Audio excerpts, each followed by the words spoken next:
Bensu langsung bingung, tidak ada. Aku tidak menggerakkan jarum perak sama sekali. Barusan saat aku memegang kepala Bos Bulzar, memang sudah ada darah di telinga Bos Bulzar. Omong kosong kamu. Hendy memarahi, saat aku melakukan akupuntur, Bos Bulzar masih baik-baik saja, dia sudah akan segera sadar. Ini semua gara-gara kamu menggerakkan jarum perak, menyebabkan akupunturnya gagal. Kamu yang membunuh Bos Bulzar, kamu seorang pembunuh. Nona Bulzar, atur seseorang untuk menahan pembunuh ini. Katie mengertakkan gigi, kedua matanya merah, Satpam, masuk dan tahan keluarga ini. Sekarang pikirannya kacau, dia tidak punya waktu untuk berpikir terlalu banyak, secara tidak sadar mempercayai apa yang dikatakan Hendy. Di luar pintu, dua satpam berjalan masuk, dengan ekspresi menakjubkan. Keluarga Tokia sudah hampir gila karena terkejut. Kejahatan pembunuhan, yang dibunuh adalah Bos Bulzar, mereka tidak akan mampu menanggungnya meskipun memiliki 10 kepala. Afril dan Tokia bergegas memohon pada Katie.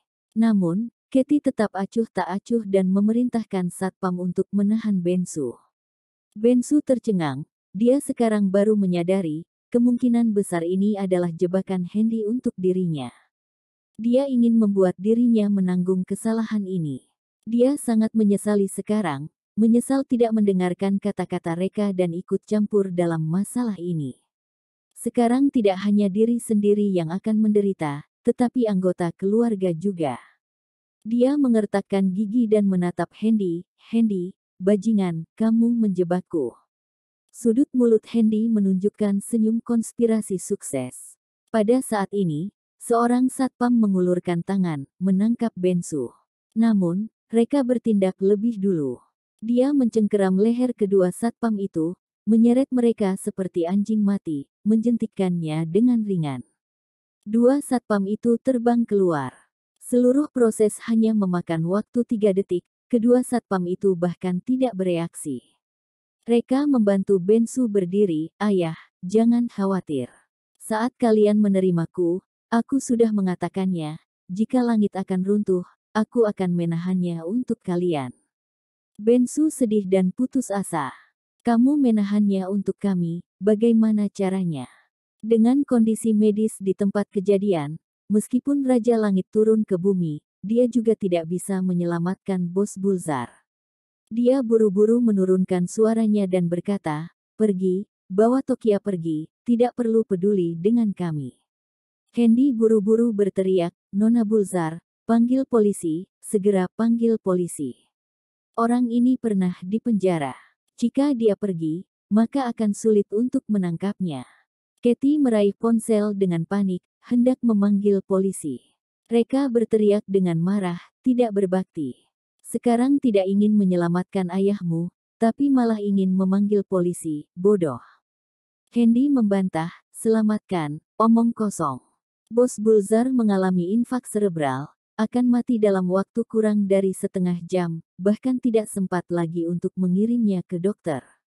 Reka, aku bisa menyelamatkannya. Hendy, apakah kamu memiliki sertifikat kualifikasi medis? Reka, tidak. Hendy, Nona Bulzar, kamu juga sudah mendengarnya, dia bahkan tidak memenuhi syarat untuk melakukan praktik medis. Segera hubungi polisi, jangan biarkan dia menyentuh ayahmu. Pada saat ini, Reka sudah berjalan ke sisi Bos Bulzar, siap untuk memberinya akupuntur.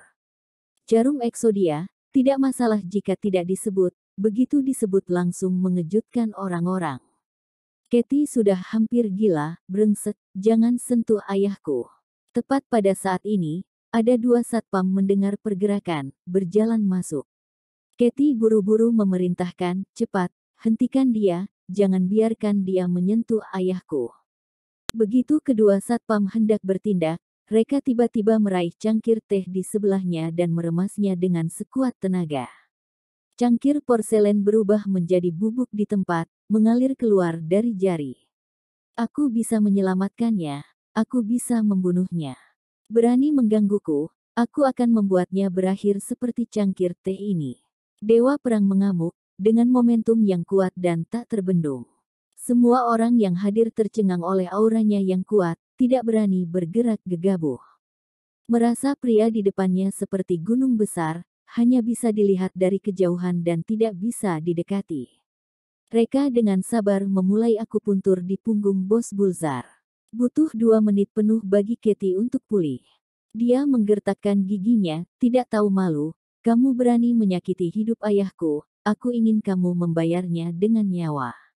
Bensu juga berkeringat deras dan cemas, Reka, hentikan, segera hentikan, kamu tidak bisa menyelamatkannya. Infak cerebral, kecuali menjalani operasi kraniotomi, kalau tidak, tindakan apapun dapat merenggut nyawanya. Bensu memarahinya, Reka berhenti. Namun, bukan berhenti karena perintah Bensu, tetapi karena akupunturnya sudah selesai.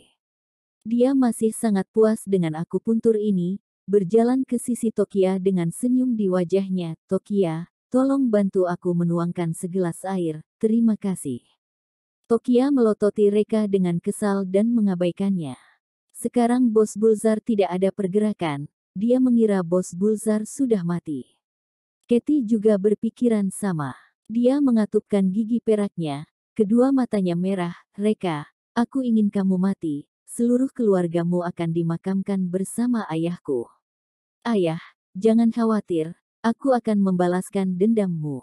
Pada saat ini, Bos Bulzar yang tidak ada pergerakan sama sekali, tiba-tiba membuka matanya. Katie, ada apa denganmu? Apa yang terjadi barusan? Ah, setelah seruan, adegan menjadi sunyi. Bos Bulzar belum mati, masih sadar. Pemuda ini mengubah pembusukan menjadi keajaiban hanya dengan jarum perak, menyembuhkan penyakit yang hanya bisa diselesaikan dengan operasi kraniotomi. Keajaiban, ini benar-benar keajaiban. Katie buru-buru berlari ke ayahnya, menangis, ayah, kamu sudah sadar, barusan kamu membuatku takut setengah mati, aku pikir kamu. Ayah, bagaimana keadaanmu sekarang? Bos Bulzar menutup matanya, merasakannya dengan hati-hati. Setelah beberapa saat, dia tiba-tiba membuka matanya berseri-seri. Luar biasa, tidak bisa dipercaya, aku bahkan tidak merasa sakit kepala lagi. Hanya saja kulit kepala masih terasa seperti tertusuk jarum, tapi tidak sebanding dengan sakit kepala neurologis sebelumnya. Reka mencibir, kulit kepalamu dipenuhi dengan jarum perak, heran jika tidak sakit. Hendy pulih, buru-buru melangkah maju dan membungkuk, Bos Bulzar, selamat ya, selamat. Aku awalnya memberimu akupuntur dengan sikap mencobanya, tetapi tidak menyangka akupunturnya benar-benar berhasil. Jangan bergerak, aku sekarang akan melepas jarum perak yang aku tusuk padamu. Hendy ingin mengambil semua jasa untuk dirinya sendiri. Bos Bulzar memandang Hendy dengan rasa terima kasih, Tuan Hen, kamu adalah seorang dokter jenius. Aku tidak tahu bagaimana harus berterima kasih. Kedepannya jika kamu butuh sesuatu, aku tidak akan ragu untuk membantu. Hendy dan Hendar hampir menangis karena kegirangan. Reka tiba-tiba mencibir, Bos Bulzar, kamu ini mengakui pencuri sebagai kerabat. Bos Bulzar segera memarahi Reka, siapa kamu? Berani kasar di depanku. Reka, aku adalah penyelamatmu, akulah yang melakukan akupuntur untukmu agar kamu bisa bertahan hidup. Kalau tidak, kamu akan mati karena tindakan Hendy. Hendy menyeringai dengan marah, kamu bicara omong kosong. Jelas-jelas aku yang melakukan akupuntur untuk Bos Bulzar, baru kemudian menyembuhkan sakit kepalanya. Sebaliknya, kamu bahkan tidak memiliki sertifikat kualifikasi medis. Jarum perak yang kamu tusuk sama sekali tidak berefek. Reka mencibir, coba kamu tanya saja kepada Bos Bulzar, jarum perak yang mana, yang membuat dia pingsan karena kesakitan. Lalu jarum perak mana yang membuatnya terbangun. Katie tiba-tiba menyadari sesuatu dan buru-buru bertanya, ayah, katakan rasa akupunturnya. Akupuntur Hendy di kepalanya, akupuntur Reka di punggungnya. Asal bisa menanyakan dengan jelas jarum perak mana yang membuatnya terbangun, maka kebenarannya akan terungkap. Bos Bulzar mengingatnya kembali dengan hati-hati. Awalnya menusuk di kepalaku, aku merasakan rasa sakit yang membakar di kulit kepalaku, rasanya semakin buruk. Pada akhirnya, rasa sakitnya seperti magma yang terbakar, aku pingsan karena kesakitan. Kemudian, dalam keadaan linglung, aku merasakan sensasi dingin yang datang dari punggungku, terasa sangat nyaman. Sensasi dingin ini menghilangkan sensasi terbakar di kulit kepalaku, aku terbangun. Sekarang kepalaku terasa dingin, tidak hanya tidak sakit, tetapi pemikiranku juga jauh lebih aktif. Kebenaran terungkap, Hendy hampir membunuh Bos Bulzar, tetapi Reka menarik Bos Bulzar kembali dari garis hidup dan mati. Hendy menatap Reka dengan tatapan mata ngeri, tidak mungkin, tidak mungkin. Tidak ada cara lain untuk menyembuhkan infak cerebral. Bagaimana dia bisa menyembuhkannya dengan akupuntur? Plak, Katie bangkit dengan marah dan menamparkan wajah Hendy. Brengsek, dokter gadungan, kamu hampir membunuh ayahku. Kamu harus membayar harganya.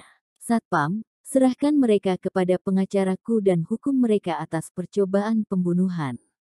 Percobaan pembunuhan, ini adalah kejahatan dengan hukuman penjara. Hendy dan putranya sangat ketakutan dan memohon pada Katie.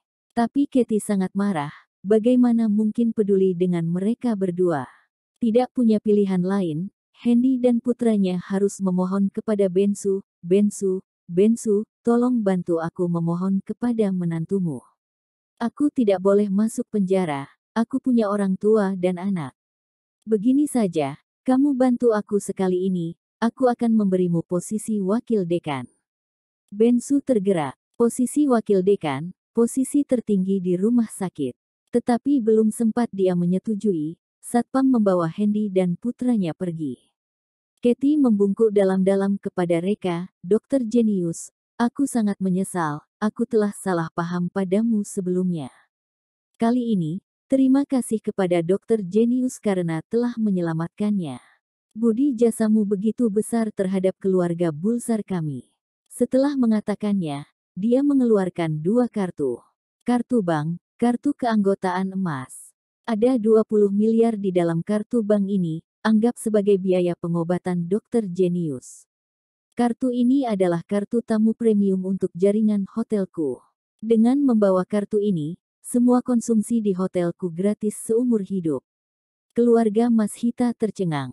Keluarga Bulzar memang keluarga besar, saat bertindak sangat murah hati, siap membayar 20 miliar untuk biaya pengobatan. Terlebih lagi, ada kartu keanggotaan yang gratis seumur hidup.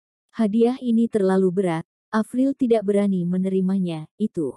Nona Bulzar, ini terlalu berharga, kami tidak mampu mengambilnya. Katie terus memohon, tolong terima, kalau tidak, aku akan merasa bersalah seumur hidup. Afril masih tidak berani mengambilnya. Reka tahu Afril sebenarnya ingin mengambilnya. Jadi dia berkata, Bu, ambillah jika kamu menyukainya. Reka sudah berbicara, baru kemudian Afril mengambilnya dengan hati-hati, meremasnya erat-erat di tangannya, takut ada yang ingin merebutnya. Reka berkata, ayah ibu, Tokia, kalian sudah kenyang, kan, ayo pergi. Hei, baik. Bensu buru-buru setuju. Tolong tunggu sebentar. Bos Bulzar juga kembali sadar pada saat ini, mengetahui keluarga Mas Hita yang telah menyelamatkannya. Apakah ada hal lain? Reka menghentikan langkahnya. Bos Bulzar berkata, Tuan Mas Hita ini di rumah sakit mana? Aku barusan melihat kamu tampaknya tertarik dengan posisi wakil dekan. Kebetulan aku memiliki kenalan dalam sistem medis, aku dapat membantu kamu mengoperasikannya. Tuan Mas Hita, tolong tinggalkan informasi kontak. Jika bisa hubungan yang baik dengan Dokter Jenius seperti itu, pasti akan menguntungkannya dan tidak akan membahayakan. Bensu sangat gembira, buru-buru meninggalkan nama dan nomor ponselnya. Ayah dan putri Katie secara pribadi mengantar keluarga Mas Hita ke pintu gerbang.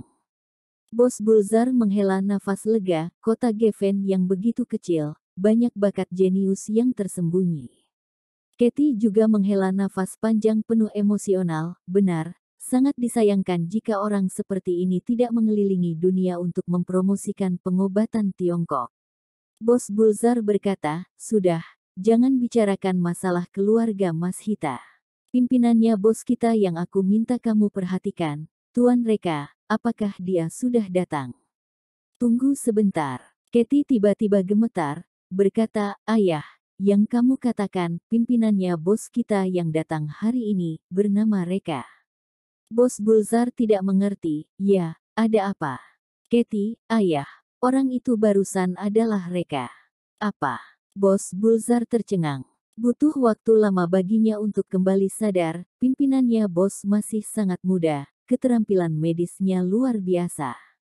Pemimpin muda yang sangat bertalenta, sayang sekali sudah menikah, kalau tidak. Saat berkata, dia juga diam-diam melirik Kathy.